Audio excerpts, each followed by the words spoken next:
Boyne. Boa tarde. Em nome da Bienal, eu queria agradecer a presença de todos vocês aqui e agradecer principalmente a presença do John Boyne. Vocês estão ouvindo? Bom, eu vou ler um breve resumo da carreira dele e depois a gente passa para as perguntas. O John Boyne nasceu em Dublin, na Irlanda, em 1971. Né? Ele estudou no Trinity College, em Dublin. Mais tarde ele fez o curso de escrita criativa na Universidade de East Anglia, em Norwich, na Inglaterra. Né? Durante esse período ele trabalhou numa livraria e escrevia à noite. Ele é autor de dezenas de contos, algumas histórias para a TV e 8 romances, incluindo os 3 que foram publicados no Brasil pela Companhia das Letras. O Menino do Pijama Listrado, de 2006, que virou um filme do Mark Herman e foi publicado em mais de 40 países. Depois O Garoto no Convés, de 2008, e O Palácio do Inverno, de 2009, que está sendo lançado agora na Bienal, também pela Companhia das Letras. Algumas histórias dele são para o público juvenil, né? Ele tem vários contos publicados também, e algumas histórias para o público adulto. Outras também são para os dois. Né? Isso é uma das questões que a gente pode tratar aqui. Ele ganhou vários prêmios, entre eles o Curtis Brown Award, o Irish Book Award, e também prêmios na Espanha e na Alemanha. Eu vou começar fazendo algumas poucas perguntas, depois eu passo a palavra para a plateia e vocês podem fazer perguntas. Vocês chamam as moças que estão com os microfones, elas estão ali, né, levantando o braço, acho que fica mais fácil. Né? E só gostaria de dizer também que depois da palestra ele vai estar à disposição no estande da Companhia das Letras para assinar os seus livros. Bom, boa tarde, John Boyne. Eu queria começar perguntando a respeito, assim, você tem muitos livros lançados, mas eu queria fazer uma pergunta específica sobre os 3 livros que foram lançados no Brasil. Esses 3 livros, eles são baseados, eles são histórias individuais, dramas individuais dos personagens, mas que têm sempre como pano de fundo grandes fatos históricos. Né? No caso do Menino do Pijama Listrado, é o Holocausto, a Segunda Guerra. Né? No caso do Garoto no Convés, Maternity in Bounty, é um naufrágio real que aconteceu no século XVIII.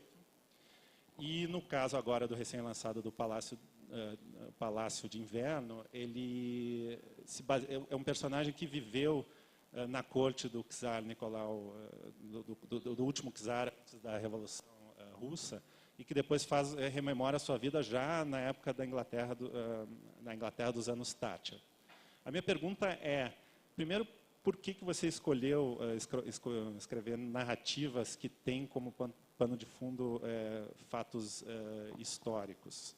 E se isso, para você, causa que tipo de problema causa isso quando você determina no que você vai ser fiel à história, à realidade, e no que você vai criar ficção, digamos?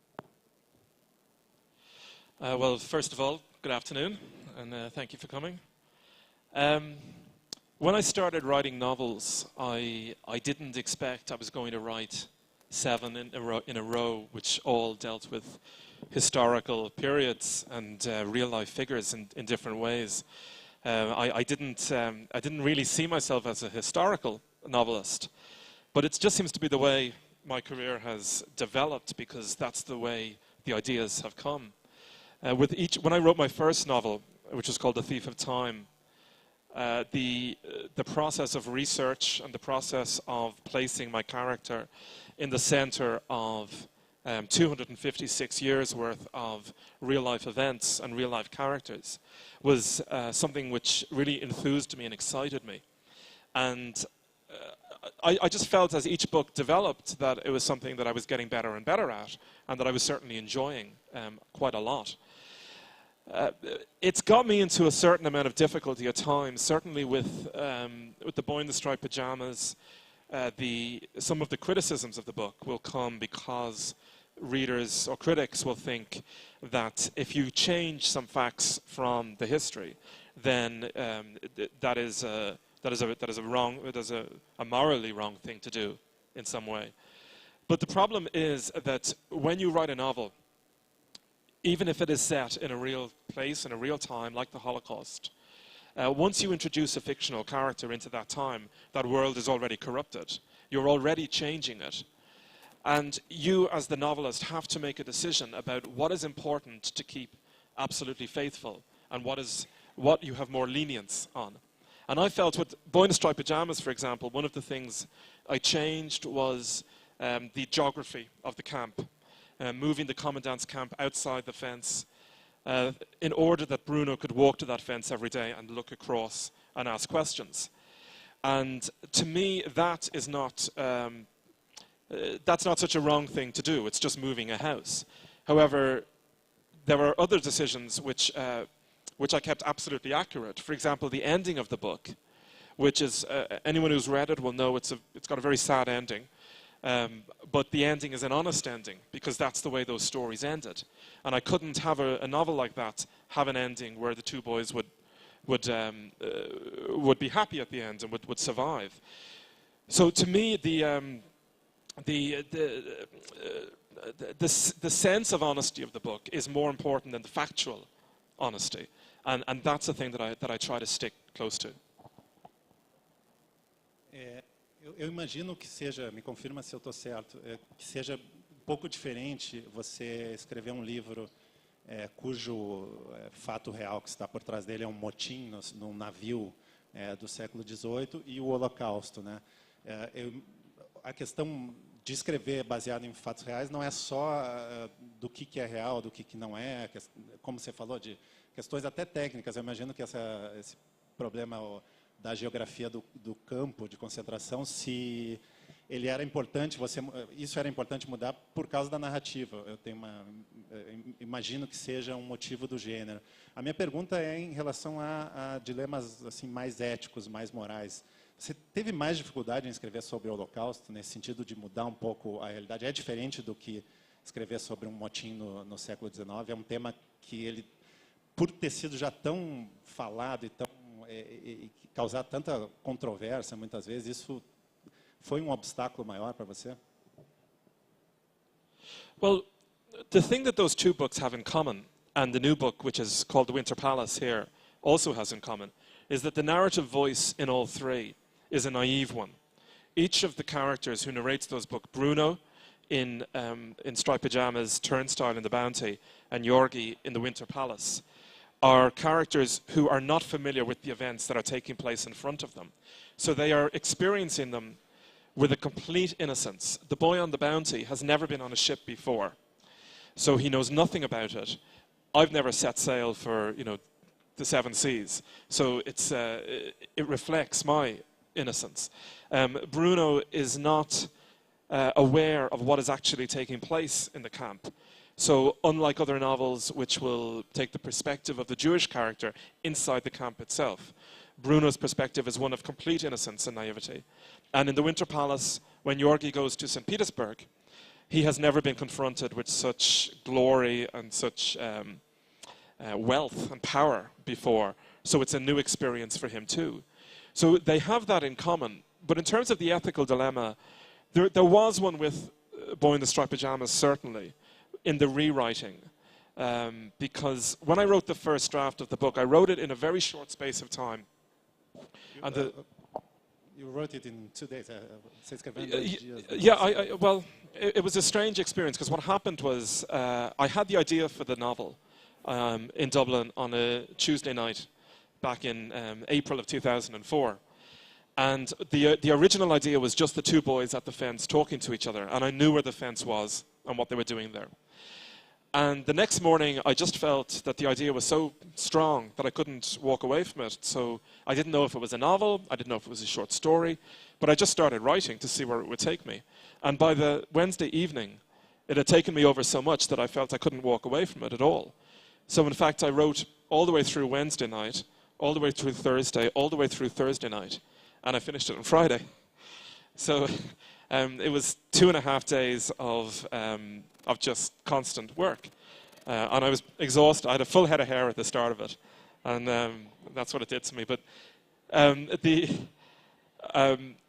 so when I was writing that first draft then, I wasn't thinking about those dilemmas. I was thinking about Bruno.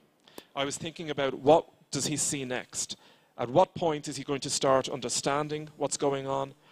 At what point is he going to start doubting his father? At what point is he going to be afraid of Lieutenant Kotler? And that's all I was thinking about. I was thinking about the narrative progression, getting Bruno from stop to stop to stop, all the way to the end, and I knew how it would end. But in the rewriting of the book, and it took about 8 months to rewrite, there was certainly a lot of dilemmas there. There was the dilemma of whether or not to include the word Auschwitz in the book. And the word Auschwitz went in and out and in and out on every draft. And that word is not actually in the final book. It's implied through Bruno's misunderstandings and mispronunciations that that's where the book is set. But I took the word out in the end so that I didn't have to be absolutely rigidly faithful to that camp. And also it's because it's not about one camp. It's about all the camps, and it's about genocide, and it's about prejudice and hatred. So it didn't have to be about one. But there was a lot of soul searching on something like that. You know, is it right? Is it wrong? Should I specify it? Am I being cowardly? Not. Só uma pergunta sobre isso. Você costuma, porque esses 3 livros eles falam de fatos históricos e tal, e pressupõe uma pesquisa razoável, porque o Boyne, sendo um autor irlandês, ele, e não tendo vivido nem aquele tempo do livro e nem aquele universo, ele precisou ter aquelas informações por meio, provavelmente, de leituras e de pesquisas, enfim. Mas você está contando que escreveu em 2 dias, pelo menos o primeiro rascunho do Menino do Pijama Listrado. Mas você já tinha lido sobre o Holocausto, já tinha lido sobre motins, aventuras navais, tal. Você tem esse processo de ler primeiro e depois escrever? Well, firstly, just on the issue of being an Irish writer, I have found, as I've traveled with the different books to different countries, that this issue sometimes comes up. And I do feel that North American writers and British writers never get asked that. If you come from one of those countries, it seems you're allowed to write about anything you want and nobody will question it. But if you come from a small country, you should stick to what you know. I don't think there's any difference between an Irishman writing about the Holocaust and somebody from New York of my age who has not grown up in those times. I grew up in the 70s and 80s in Ireland, where fences very much existed and where the country was very much dominated and torn apart by the same type of religious intolerance and prejudice and violence that is at the heart of this novel. But in terms of the research, it really goes back to when I was about 15 years old, on the last day of school for the summer holidays. And my English teacher came in with a list of about 40 books. And he told us to write all the names of the books down. And he said, if you read 1 or 2 books over the summer, you know, pick something here and you'll be the better for it. And the first book I read was The Periodic Table by Primo Levi. And I had never read about Sorry, what's the name? Which one? Primo Levi. Yeah. And I had never read about the Holocaust before. I knew very little about it other than the fact of its existence. But that book triggered an interest in me, which over the course of a year or 2, I read through all of Primo Levi and Elie Wiesel and Frank, all the great writers on the subject. And over the years that followed, you mentioned I worked in a bookshop for 7 years, and every time there was a new book on the Holocaust, I always found myself reading it, not in order to do research for a book myself, but just to educate myself, you know, just because I wanted to understand it. I wanted to know why it happened. I wanted the same thing as Bruno in the book, is trying to understand what's going on over there. So by the time I came to write the book, I think I was probably as well educated as somebody in my position today can be on the subject. You know, I had read very, very widely. And all of that reading went into that first draft. Now, in the second and subsequent drafts, then I went back to those books and read some I hadn't read, such as there's a diary